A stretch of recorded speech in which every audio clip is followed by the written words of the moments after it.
Découvrir notre environnement. L'environnement, c'est ce qui nous entoure. Donc notre environnement proche. On distingue dans notre environnement les êtres vivants, donc la flore, l'ensemble des végétaux, et la faune, l'ensemble des animaux. Et on distingue le non-vivant, les composantes minérales, eau, air, roche, et les manifestations de l'activité humaine, les bâtiments, les routes, etc.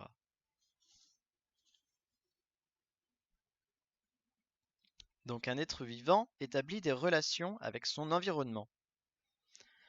Les êtres vivants établissent des relations avec le monde minéral. Ils boivent de l'eau, ils respirent de l'air, la roche peut servir de support, par exemple le lichen, ou d'habitat. Les êtres vivants établissent des relations entre eux. La chenille mange la feuille, relation alimentaire. L'oiseau fait son nid dans l'arbre, habitat. La mousse s'installe sur l'arbre, support. La larve qui se nourrit du gland, parasite. La larve, c'est un être vivant issu d'un œuf qui ne ressemble pas à l'adulte. Par exemple, la chenille est la larve du papillon. Le parasite, c'est un être vivant qui vit aux dépens d'un autre. Il en profite.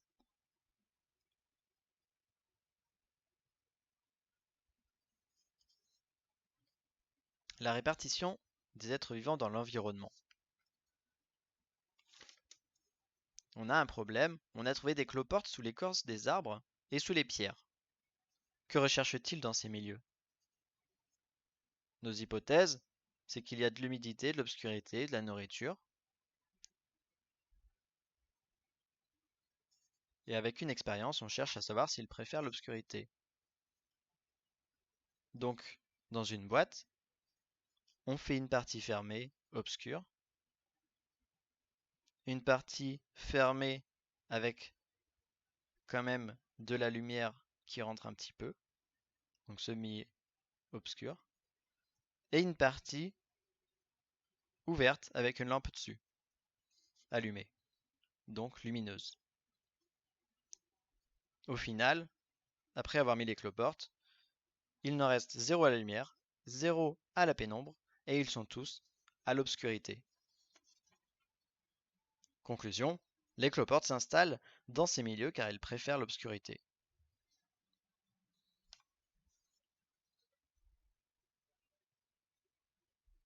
Nous avons trouvé aussi de la mousse sur les pierres.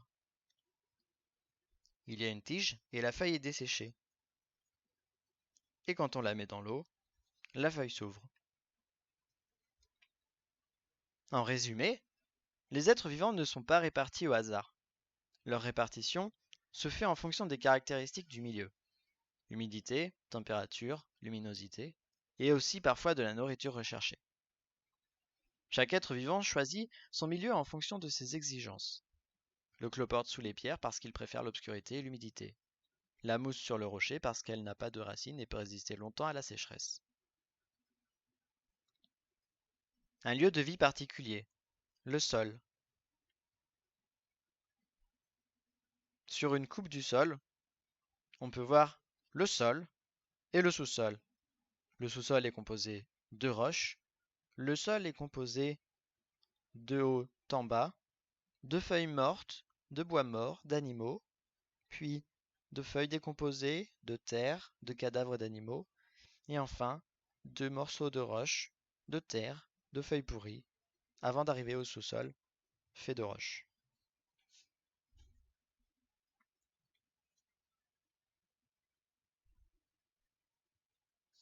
La microfaune qu'on peut trouver dans le sol, on a par exemple le lombric, le ver de terre, le staphylie, le cloporte, les nématodes, les oribates, les pseudoscorpions, le diploure, l'araignée, la larve de coléoptère, le tisanour, le colambole et la lithobie.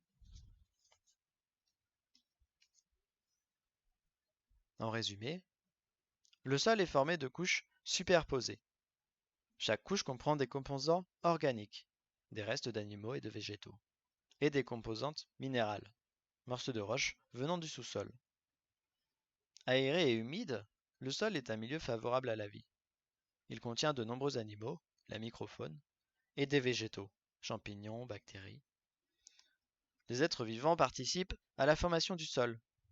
Ils décomposent la litière pour la transformer peu à peu en humus.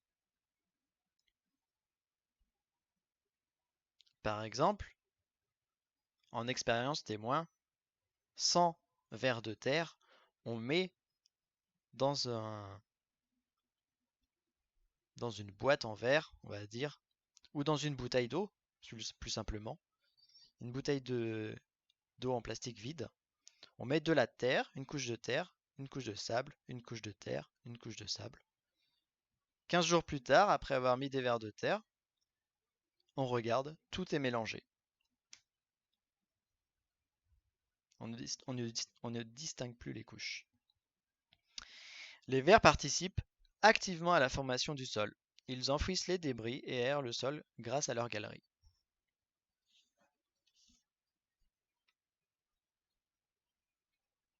L'environnement et la situation géographique. Les caractéristiques de l'environnement.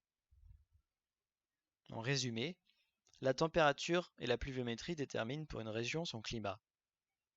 La température varie selon les saisons, le vent, la couverture nuageuse, l'altitude. L'éclairement varie aussi en fonction de ces critères.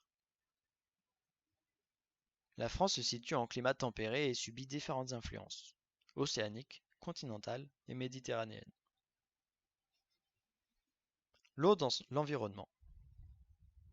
L'eau est indispensable à la vie. Sous quelle forme la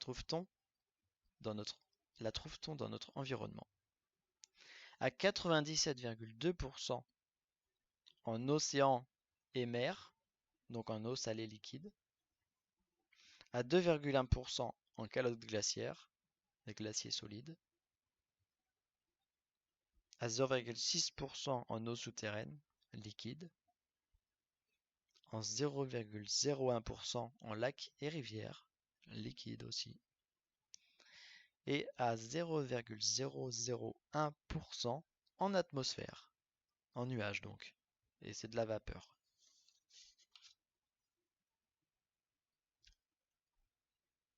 Donc comment faire une expérience pour voir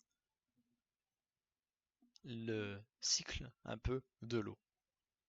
Dans une boîte, on va mettre un peu de terre, de l'eau, plus du sel. Au milieu, on va mettre un verre. Ah non, pardon. Alors, je reprends. Dans une boîte, on met de l'eau plus du sel. Au milieu, on met un verre avec de la terre. On met un film plastique sur la boîte. On met au milieu, au-dessus du verre, sur le film plastique, un caillou pour que les bords du film plastique se dirigent vers le verre plein de terre. Et là, on allume une lumière juste au-dessus. Et bien au bout d'un moment, il va y avoir l'évaporation de l'eau au fond de la boîte vers le haut, ce qui va donner de la condensation sur le film plastique. Et grâce à la pierre, on va voir les gouttes aller tout autour du film plastique vers la pierre, et elles vont s'accumuler et elles vont tomber, elles vont former de plus grosses gouttes et tomber au milieu dans l'eau, dans le verre avec de la terre. Et on va pouvoir constater visuellement et puis en touchant la terre qui sera humide. Donc l'eau est présente dans 5 grands réservoirs: les mers et océans, les glaciers, calottes glaciaires, les eaux souterraines, les lacs et rivières, l'atmosphère avec les nuages. Elle peut se présenter sous 3 états: liquide, solide et la vapeur, les gaz. Elle passe d'un réservoir à l'autre en changeant d'état. L'eau de mer par évaporation devient de la vapeur d'eau, et la vapeur d'eau par condensation devient les nuages. On peut représenter les passages successifs de l'eau d'un réservoir à l'autre par un cycle qui les relie.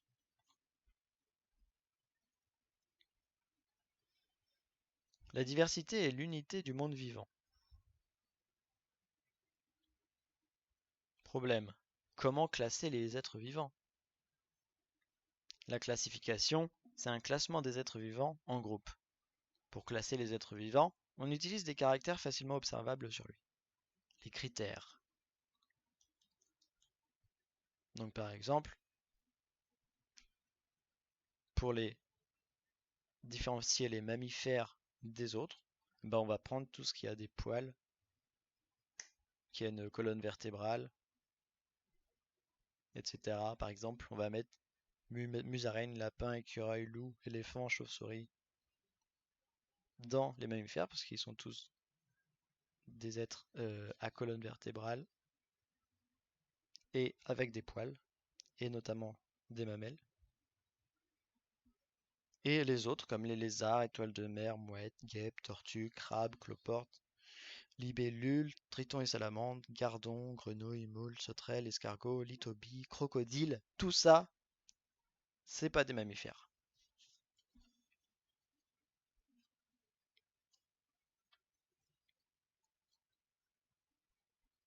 Donc dans ce que j'ai cité, la vipère, le crocodile, le lézard, la tortue sont des reptiles. En oiseau, les hirondelles, on a l'hirondelle, la mouette, l'autruche. Le gardon, le requin, la raie sont des poissons. Grenouilles, tritons, salamandres, des amphibiens. Et en invertébrés, on a les cloportes, la moule, le ver de terre, la sauterelle, l'étoile de mer, l'escargot, la libellule, l'araignée, le crabe, la lithobie et la guêpe. Ce sont juste des exemples, hein. On divise les animaux en deux grands groupes, les vertébrés qui possèdent une colonne vertébrale et les invertébrés qui ne possèdent pas de colonne vertébrale. On divise les vertébrés en 5 classes selon ce que porte leur peau. Les mammifères ont des poils, les oiseaux ont des plumes, les reptiles ont des écailles soudées, les amphibiens ont la peau nue et les poissons des écailles non soudées. Les espèces. On regroupe dans une même espèce des êtres vivants qui se ressemblent, qui ont le même mode de vie, qui peuvent se reproduire entre eux et dont les descendants peuvent se reproduire. La cellule, unité des êtres vivants. Tous les êtres vivants sont composés de cellules. Chaque cellule comprend une membrane, un noyau, un cytoplasme. Les cellules sont souvent soudées entre elles pour former un tissu. Par exemple, un tissu végétal d'oignon. Certains êtres vivants sont formés de très nombreuses cellules, les pluricellulaires. D'autres ne sont formés que d'une seule cellule, les unicellulaires.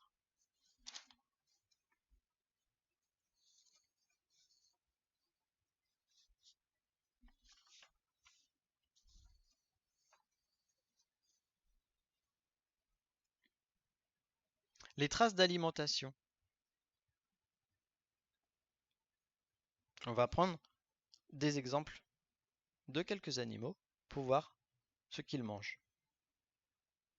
Le bec croisé, un oiseau, fend les écailles des cônes d'épicéa sur toute leur longueur grâce à son bec en croix.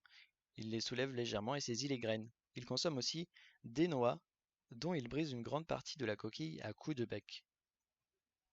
Le pic, un oiseau toujours, écarte les écailles des cônes d'épicéa pour atteindre les graines. Les cônes semblent alors éclater et déchiqueter. La mésange charbonnière, toujours un oiseau, réalise de petits trous réguliers avec son bec sur le dessus des coquilles de noix et de noisettes, à l'endroit où elles sont peu épaisses. Le campagnol roussâtre, un mammifère, ouvre largement les noisettes par le dessus, laissant des moitiés de coquilles vides. Des graines sont cachées sous les écailles des pommes de pin. Pour les obtenir, l'écureuil, un mammifère, ronge celle-ci de bas en haut. Il reste une base pointue, un cône mal épluché avec des fragments d'écailles. Et le milot, mammifère, grignote la pomme de pin de bas en haut, mais il laisse une base arrondie et un cône lisse sans débris d'écailles. Ils ont tous des façons de manger différentes.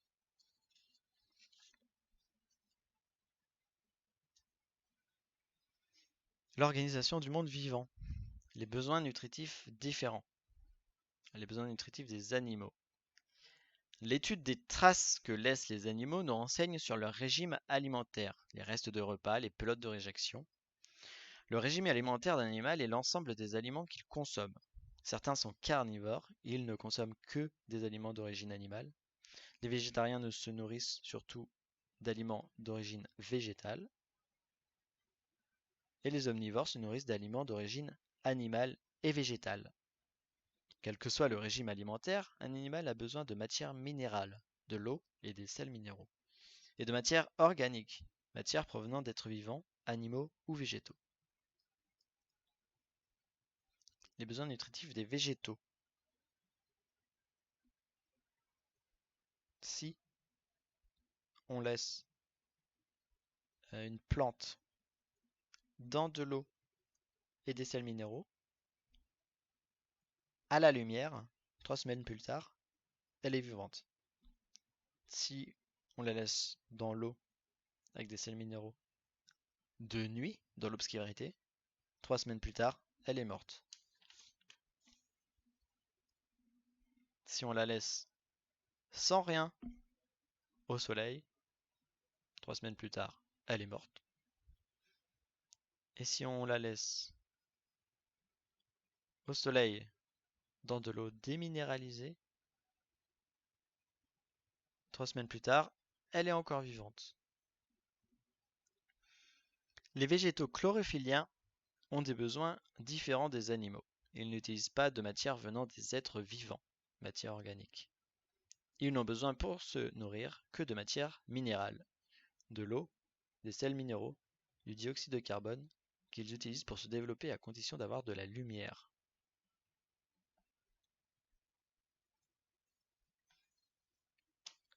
Dans une dissection de pelote de régurgitation de rapaces, on trouvera des poils et tout le squelette du rongeur, par exemple, qui a été mangé par le rapace. Ce sont des petites boules qui ne sont pas digérées et donc revomies, régurgitées par les rapaces.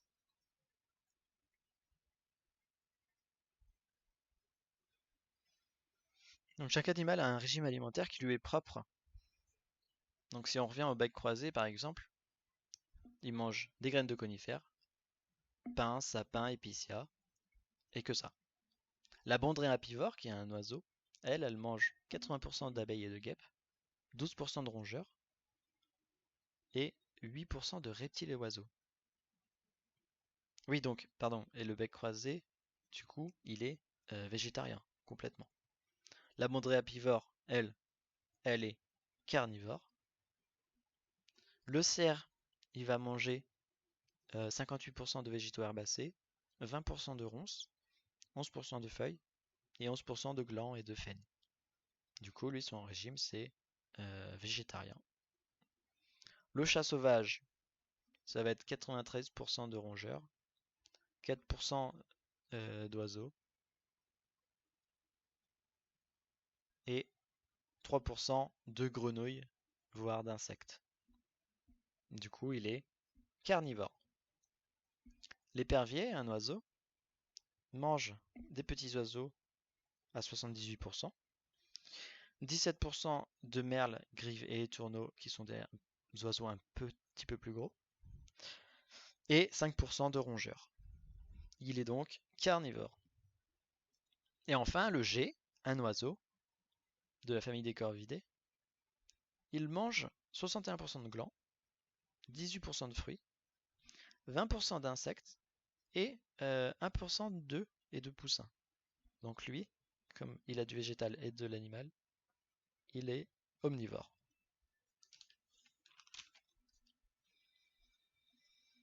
Les êtres vivants dépendent les uns des autres. Les relations alimentaires dans un milieu. Dans un même milieu, les êtres vivants établissent entre eux des relations alimentaires appelées chaînes alimentaires.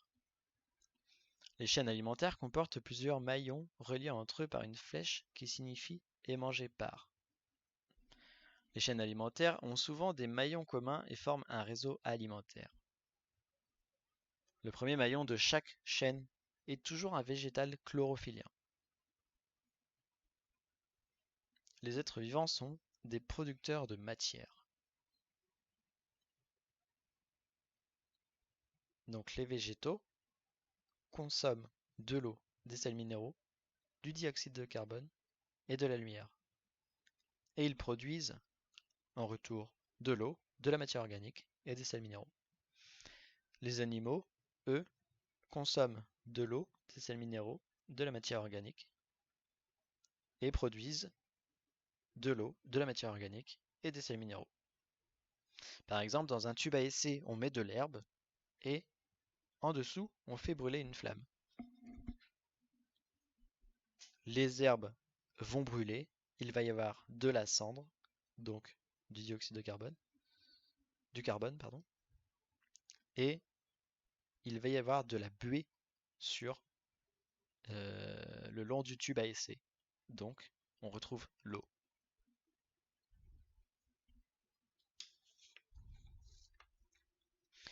Les êtres vivants, animaux et végétaux, produisent de la matière à partir des aliments qu'ils consomment. Ils grossissent, grandissent. Ce sont des producteurs. Tous les êtres vivants sont formés de matière organique et de matière minérale, eau et sels minéraux. Les végétaux chlorophylliens, verts, sont des producteurs primaires. Ils utilisent la matière minérale du milieu pour fabriquer leur matière organique. Les animaux sont des producteurs secondaires. Ils produisent leur matière organique à partir d'autres êtres vivants.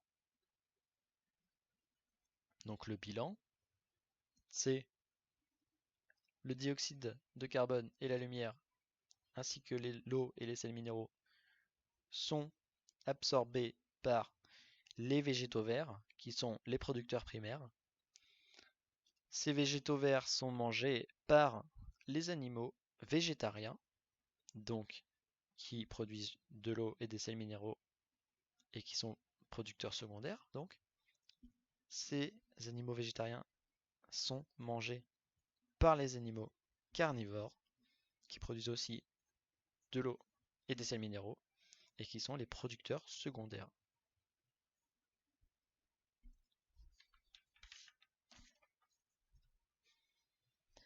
Le peuplement du milieu par les êtres vivants. Animaux et végétaux s'installent souvent dans de nouveaux milieux de vie. Comment colonisent-ils ces milieux? Le peuplement du milieu par les plantes. Comment les végétaux réussissent-ils à s'installer dans un nouveau milieu alors qu'ils ne peuvent pas se déplacer? Les plantes à fleurs. L'hypothèse, c'est grâce aux graines. Que devient une graine à germer? Donc par exemple les étapes du développement de la graine de haricot. La graine qui est dans le sol. Une racine va commencer à sortir. Le haricot va commencer à sortir. On va apercevoir le tégument, donc qui était la couche protectrice de la graine, qui va commencer à s'en aller. Le tégument va tomber. On va voir les cotylédons qui renferment les feuilles. Ensuite, les feuilles vont sortir, les cotylédons vont flétrir, puis les cotylédons vont tomber, ils vont rester secs au sol, et en plus des feuilles, on va voir les fleurs apparaître.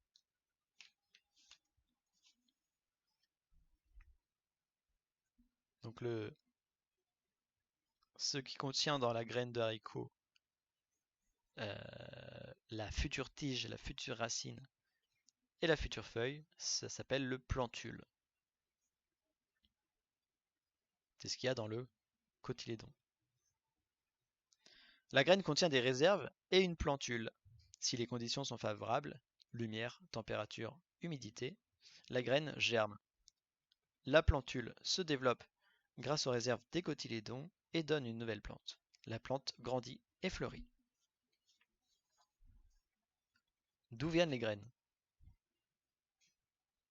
Dans une fleur, en coupe, on peut distinguer les pétales, en premier, les sépales qui sont autour des pétales et qui sont verts. en général. À l'intérieur des pétales, on trouve le pistil. À la base du pistil, il y a l'ovaire. Et on trouve les étamines autour du pistil. Dans une fleur, donc, on trouve les organes mâles, étamines, et un organe femelle, le pistil. L'ovaire du pistil contient des ovules. Le pollen des étamines tombe sur le pistil, c'est la fécondation ou pollinisation. L'ovaire grossit et donne un fruit. Les ovules deviennent des graines.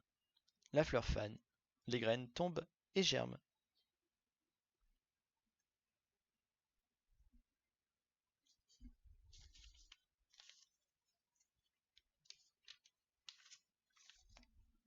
Les plantes sans fleurs. Le polypode est une fougère. C'est une plante qui ne fleurit pas. Sur la face inférieure des feuilles, il y a des amas de boules oranges, les sporanges.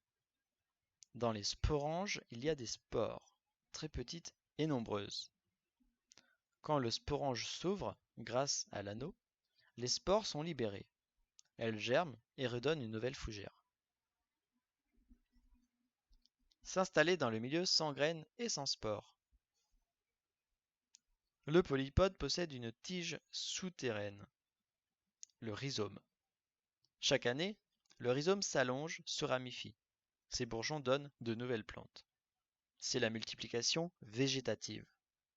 C'est la formation d'une nouvelle plante sans reproduction sexuée à partir des tiges, feuilles ou racines.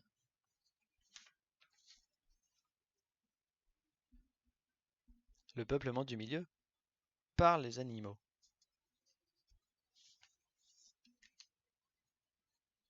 Donc, on va prendre, par exemple, la conquête d'un nouveau milieu par la taupe.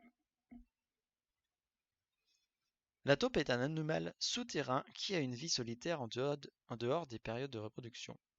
L'activité d'une taupe consiste à creuser des galeries et à s'y déplacer à la recherche de proies. Chaque taupe occupe une série de galeries qui lui est personnelle. C'est son territoire, dont les dimensions varient, selon la richesse en nourriture, de 2000 à 3000 m². En surface, on aperçoit souvent les taupinières.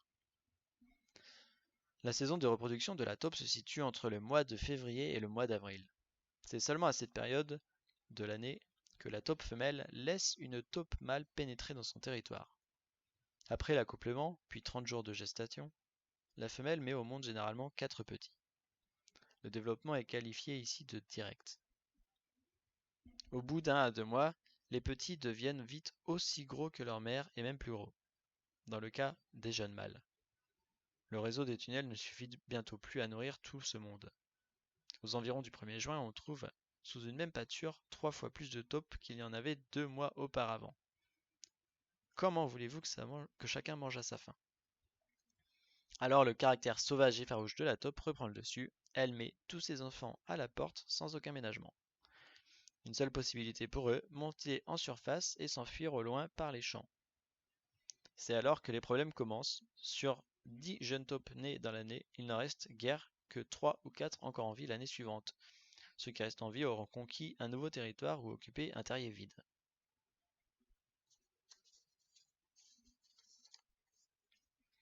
Le déplacement et la reproduction assurent le peuplement du milieu par les animaux. La reproduction permet la naissance de jeunes qui ressemblent à l'adulte, développement direct, ou de larves qui ne prendront l'aspect des adultes que plus tard, développement indirect. Le développement des jeunes, des larves et des adultes assure le peuplement des milieux. Le peuplement des milieux au cours des saisons. Pourquoi les animaux doivent-ils se préparer à l'hiver? Car c'est une saison froide et les animaux ont besoin de chaleur pour survivre.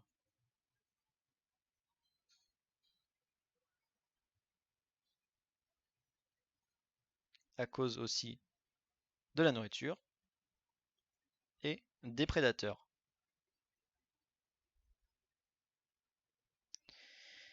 Comment les animaux préparent-ils l'hiver? Donc la première question, c'était pourquoi les animaux doivent-ils se préparer à l'hiver pour la température, le froid, la nourriture et les prédateurs? Comment les animaux préparent-ils l'hiver? Avec la migration, en faisant des réserves, en préparant le nid, quelquefois, en accumulant de la graisse, en changeant de couleur avec le pelage, ou en se cachant. Et comment les animaux passent-ils l'hiver?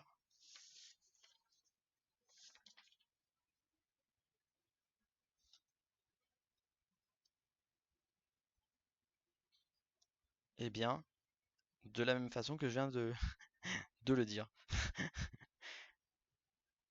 C'était les deux. Il y en a qui hibernent, d'autres qui dorment longtemps.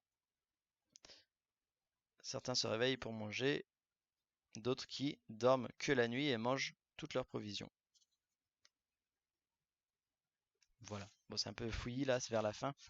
Les différentes façons de passer l'hiver chez les animaux. Bah voilà, il y avait le résumé juste après. L'occupation du milieu par les êtres vivants change au cours des saisons. En hiver, la température est plus basse, il y a moins de nourriture et plus de prédateurs. Certains migrent et reviennent au printemps suivant. D'autres restent, ils peuvent hiberner, rester actifs ou passer l'hiver sous une autre forme, larve, œuf. Voilà, donc moi c'est juste avant ce que j'avais lu, c'était des questions-réponses que j'avais fait. Et les différentes façons de passer l'hiver chez les plantes pour clôturer le cours. Les plantes vivaces, les arbres, arbustes et arbrisseaux, comme les sapins, qui est un conifère, le chêne, un arbre à feuilles caduques, et le myrtille, un arbrisseau, persistent en hiver. Et les plantes herbacées, jacinthes, donc plantes à bulbes, pissenlit, plante qui conserve une rosette de feuilles en hiver, et le muguet, plante à rhizome, il persiste aussi. Et on a les plantes annuelles, comme le coquelicot. Le coquelicot, donc, au printemps, bah, il pousse. En été, il fait sa fleur. En automne, il le fane. Les graines sont tombées en hiver et elles regerment au printemps. Pour la jonquille, c'est un bulbe qui est tout le temps dans le sol. En hiver, il reste sous forme de bulbe. Et dès le printemps, il commence à sortir, à faire une fleur. Et l'été commence à se faner jusqu'à l'automne où il perd toute sa structure en dehors de la terre. Et il ne reste plus que le bulbe. Voilà, c'est la fin de ce petit cours sur euh, l'environnement et les êtres vivants.